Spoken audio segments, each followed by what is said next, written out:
Hey everyone, welcome back to the Life Numbers podcast. It's been a little while. Apologize for the hiatus. It's just summertime, so it's been pretty busy. But we're going to be back on the podcast here. Thought we would take this time just to talk about some of the current events in the watch industry. I think there's been quite a few things that have happened over the last couple of weeks since we recorded our last podcast. Obviously, the New York watch auctions took place. There were some really interesting releases that happened. I think what watch brands are doing right now is sort of gearing up for the next season. I think it's pretty common, or at least I think it's pretty common knowledge that, at least be the vintage and the pre-owned side, watch purchases sort of taper off now, and I think some brands are sort of, teasing or releasing some things that are gonna obviously pick up pretty rapidly. So I thought to kick off this podcast, we talk about probably one of the most spoken about releases of the last month, and that was from Rolex. Rolex is a brand that doesn't iterate too often and stays pretty close to the roots of what they produce and what they make, pretty much to the letter of the law. But really interestingly, they released a new Daytona. And this was in honor of the 100th year of the 24 Hours of Le Mans, which is obviously a very special event. If you don't know, Le Mans is a endurance race that takes place, an automotive endurance race that takes place in France. And what's special about the race is obviously the Rolex Daytona was worn pretty heavily in a lot of the previous races. And so there were individuals seen wearing the Paul Newman Daytona often during this time. And so to commemorate this, Rolex released a reverse panda dial, black ceramic tachymeter bezeled Rolex Daytona with a Paul Newman dial. This is huge. This is probably one of the biggest releases that they've had ever. It's the new Le Mans Daytona reference 126529LN, which is I don't know. It really broke the internet. It's a white gold watch that has the Paul Newman dial. Now, if you don't know, the Paul Newman dial is a version of the Daytona, obviously speaking of the vintage versions of the Daytona, where if you look at the subdials, the three subdials, you'll see at the end of the hour markers, as opposed to just having straight lines, they're actually squares that are located at the end of the hour, the chronograph, the subdials, hour mark or subdial markers. And obviously these watches have commanded extreme premiums, but Rolex has not reused this design since the one of the last versions that they did, or at least in the modern time. And so what they've done is brought this back in commemoration of the 100th anniversary of Le Mans. What's really cool is on the black ceramic bezel you actually have obviously the tachometer, but the 100 on the tachometer is in red. Red is something that Rolex uses often to sort of accent specific things, and that red accent on that 100 obviously is drawing attention to the fact that it's the 100th anniversary of the Le Mans. But what's really exciting about this is it's not overly done. I think many brands would probably write 100th anniversary of the Le Mans endurance race somewhere on the watch, but they very subtly just made this red accent at 100, and are using this as the way to mark the occasion. I think this is a very Rolex way of doing it, and I think it's really well done. They've also released a new movement. When they launched the new Daytonas, back in March, they had this new 4131 movement, which was their new this new watch, but they ended up actually releasing a new caliber for this watch, the 4132, which actually measures 24 hours on the chronograph as opposed to 12, which is the typical chronograph increment that is used to count. So obviously another way of drawing attention to the fact that this is for the Le Mans 24-hour race. I mean, what more can you say? It's directly linking this watch to the vintage 6263 Daytonas with the Paul Newman dials. The reverse panda is one of the most desirable watches ever. They did it in white gold, which I think was a really great decision. I wonder if they spoke about doing it in steel, or if maybe there's a couple that were released in steel, but or maybe there's some prototypes that may come to market. Who knows? Regardless, this is incredible. This is huge for the watch industry, and obviously plays an integral part to the history of the Daytona. What's quite interesting is there's a display case back, which is not something that's typical with Rolex, but is a nice added touch for this watch. In its entirety, which I think is quite an exciting release. What was really interesting when you look at this release, though, is that it actually, I think, gave a bump to the watch market as a whole. Just sort of tracking prices of Rolex watches, I think there was actually a bump in a lot of Rolex watches on the pre-owned market based off of this release. I think it spurred some excitement, spurred some energy into the brand and the watch that they produce, and have increased prices for them just slightly on the pre-owned market. Whether that will hold, who knows, but we'll have to see. I don't think anyone is going to be able to walk into a boutique and ask for one of these. I think it's going to be a very small amount of people that will be able to get access to these pieces. Regardless, it's an incredible piece to add to one's collection. What's interesting is the Paul Newman dial. There's something about it that I'm still trying to get used to. It's probably the size of the squares on those subdials. It just feels a little bit off to me. Maybe I need to see it a little bit more, look at more pictures. I'm not sure, but for some reason it's throwing me off just a little bit. But again, an incredible release and a really nice way of doing it by Rolex. Another huge story for this month was the announcement of Only Watch. Only Watch is a charity auction, and it's going to be taking place in November. They announced the 62 lots that are going to be offered on November 5th in Geneva.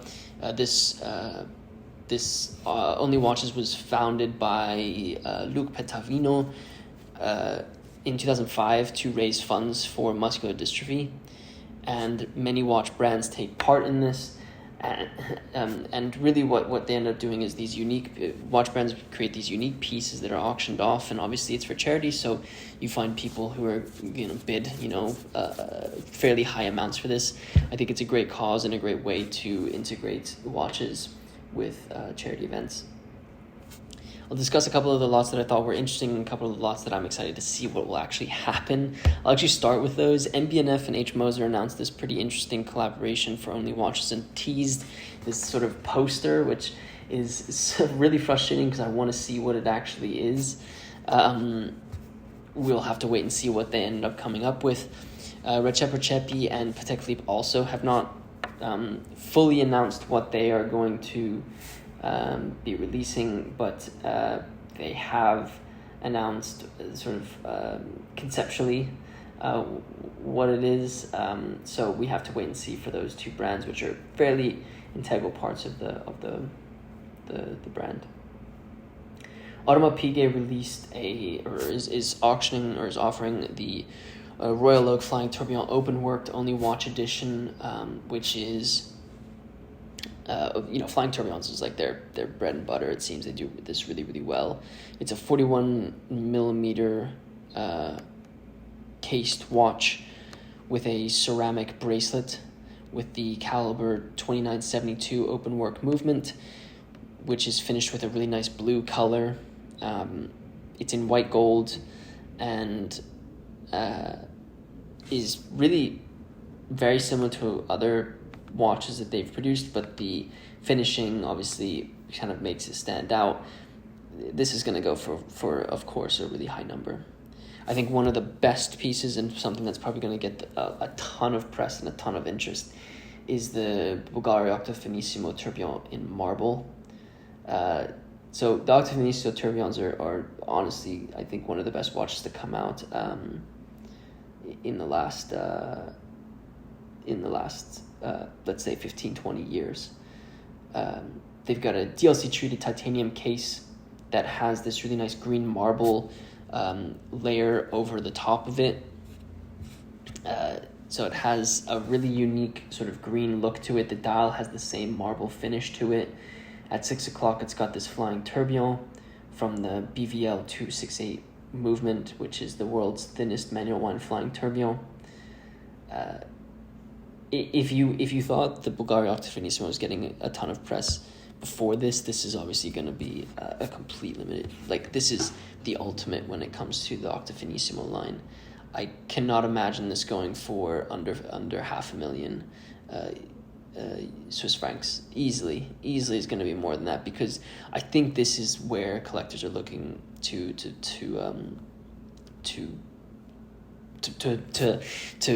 create sort of a modern collection for themselves. Because, I'm not saying that everything's sort of, every collection is the same. I think the Octofinissimo is unique in that way, where it's a renowned collection or it's a renowned model that continues to do really well amongst collectors because of the things that it's achieved and its unique design.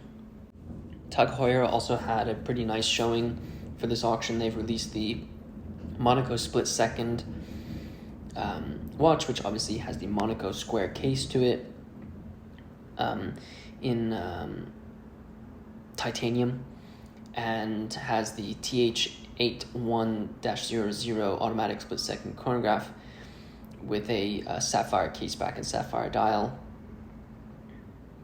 What's cool about this is this actually the winner of this lot will join Tag Heuer at the Monaco Formula 1 Grand Prix in May 2024. Oh, I forgot to mention that about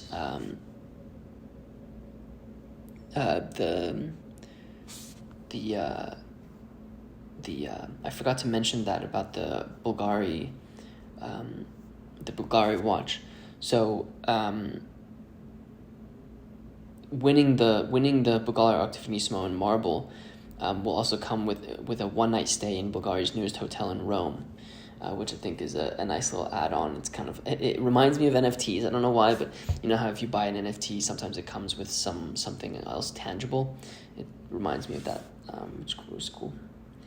Tudor came out with a really interesting piece. This is they released it's called the Tudor Prince Chronograph 1, which is a new chronograph caliber in an 18 karat solid gold case, which obviously has a new prototype movement, the MT59XX, with a column wheel construction, silicon hairspring, and 70 hours of power reserve. I believe this is the only solid gold chronograph that Tudor has released, which I think is quite unique. I will tip my hat to Tiffany and Richard Mille for thinking outside the box here. What they ended up doing was releasing versions of their watches, except they were mounted into necklaces. So the Richard Mille created the RMS 14, and again, this is mounted in a really interesting necklace with Barrett gold, titanium, and rhodonite. There's also a Tiffany that has this really beautiful bird sculpture on the top of it that looks really nice. It's got 461 diamonds on the dial of the watch. It does remind you of something maybe that an older individual would wear, but again, this is a nice way to be unique. So only watches coming up. I encourage you to keep an eye on their Instagram, because they'll obviously release pictures of what other brands are going to be releasing there. I want to quickly touch on a result that I think was pretty historic at the New York watch auctions. So pretty crazy. The pocket watch number 2 from Roger Smith sold at Phillips for $4.9 million US dollars, which is, I believe it's the record-setting for any British timepiece, a record-setting result for Roger Smith, and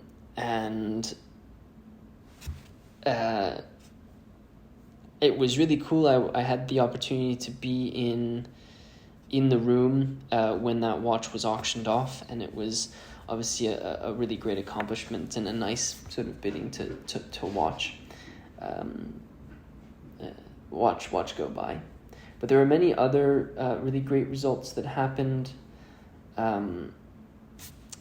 There was a Broad Air Submariner 2915-2 that passed at Sotheby's.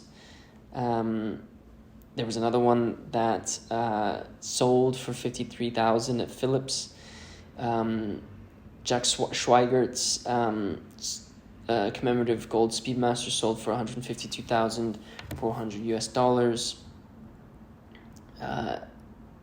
And again, I think it shows some resilience in the Speedmaster line and continued interest.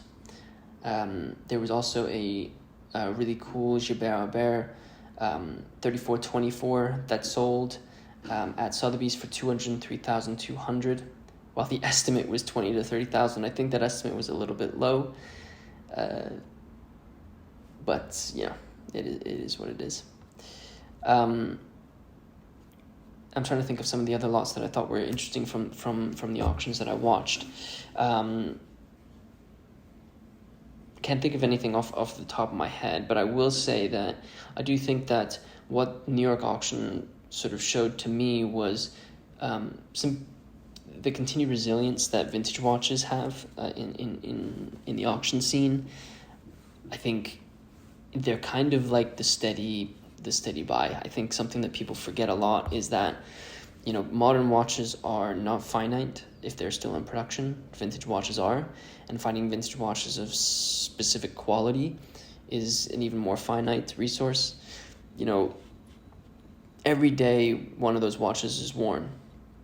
Whatever reference or whatever brand that you're thinking of, one of those watches is worn, and it can change the way that the watch looks overall. And so depending on what kind of condition you like, it will look different, and there aren't more of those that are going to be produced. And I think that's why vintage really will continue to be very, very strong. There is a great, we'll kind of shift gears to another sort of auction that's going to be taking place July 6th to 11th. The Horological Society of New York announced a charity auction, which will be presented by Phillips in association with Box & Russo. All the proceeds of the sale will be going to the Society's ongoing mission of advancing art and science of horology. And there are some cool lots that are going to be sold. I can go through the lots really quickly. Lot 1 is a couple of 6 books, F.P. Journe books that are signed by F.P. Journe. There is a wall clock from H. Moser in the Streamliner aesthetic. There is a cool Oris Big Crown caliber 473 in stainless steel with a blue lacquer dial that is selling. There's a Nomos Tango Mat GMT plus glass back, so you have the opportunity to actually get a brand new GMT with a back that you're able to see the movement on. There's a reverser that's selling. One of the watches that I think is easily one of the highlights is Lot 6, which is a Laurent Ferrier Bridge 1. It's a brand new stainless steel rectangular shaped watch donated by Laurent Ferrier. The movement on this is incredible. If you haven't seen pictures, I encourage you to look at the links in the show notes so you can check it out, because talk about awesome.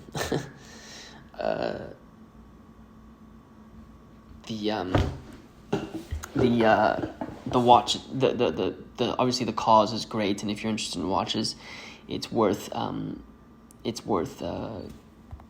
following and maybe bidding if you are interested. Continuing some of the new releases, a really cool release over I think in the last week that was released. Timex released a collaboration with Cara Barrett called the Edition V1. If you don't know who Cara Barrett is, where have you been living? No, I'm joking. She used to be a Hodinkee editor and really is a staple in staple is an understatement. She's an icon in the watch industry. I think has drawn more attention to women and women collectors, women's watches, which is what I think we really need. And honestly probably has a lot to do with the interest in watches that we've seen.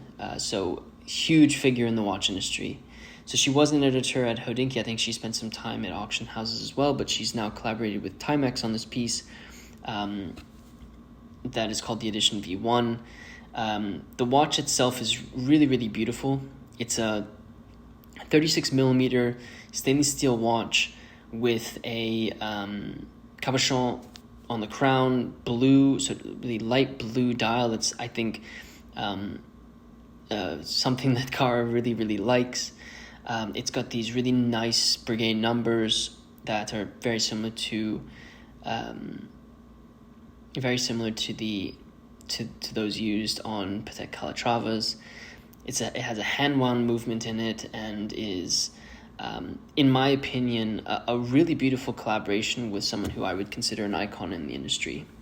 At 36 millimeters with this baby blue dial, I don't know if many men would gravitate towards it, but I would every day of the week wear this watch because of how beautiful it looks. I think this actually is a great example of how brands are actually trying to leverage people who are influential in the industry to come up with these pieces that are innovative and would capture the attention of collectors, and I think this certainly does. And at $249 USD, like this is a great affordable option for such a great watch that I think many people would love. I'll briefly touch on this. The new MB&F HM9 Mark II was released. This is really obviously it's the Mark II of the HM8, which is obviously a car-inspired watch. It has this beautifully svelte case that is different than the original HM8. Check out pictures because it really is a unique looking watch. Compared to the original HM8s, that is without a doubt the case. I continue to absolutely love everything that MB&F does, so I'm not going to drone on about it because you've probably heard of me speak about it. I'll put a link in the show notes for you to read about it. There's a really nice article on Hodinkee. Last thing I wanted to mention was a Cartier Shesh in white gold that was found. There was one of these that sold for just over $1 million USD recently in the last year, and obviously these watches are extremely, extremely rare. It's not known for many of these to have been made, but one actually surfaced, and according to the watch boutique who owns the piece, Cartier made it for Giorgio Serranoli, and I'll kind of read this little section from Hodinkee really quickly. If you're deep in Cartier, you might recognize the name. Zaganoli is the co-author of the famous Cartier Bianco book, a term that's harder to find than many watches. The book, co-authored with famous auctioneer Osvaldo Patrizzi, documented much of Serragnoli's collection of white metal Cartier watches. He had one of the most important watch collections in the world, and this watch apparently is owned by him. When you find, I think Cartier is they're definitely getting their day in the press. I think the quality of watches that they've released, the interesting designs that they've come up with, is definitely becoming more noticed, and I think it's really great for all dress watches, as people sort of look to something a little bit different. But with that said, I think it's going to be very difficult for you to find something like this in the watch industry, but a beautiful example nonetheless. All right, so I have covered a ton. If you want to read some more about it, check out the description. There'll be links to all the things that we've spoken about in this podcast. Let me know what you think about some of these new releases, some of the auction results, the auctions that are coming up. I'd love to hear your thoughts. If you wouldn't mind rating this podcast, it really does help me out. And you can check us out on our social medias. We're always active on those. So check us out on Instagram, Life on the Wrist. Pretty easy to find us. And with that said, guys, if you are new to the podcast, be sure to follow us and share this with a friend who might be interested in watches. With that said, guys, thank you so much for listening to this podcast. And until next time.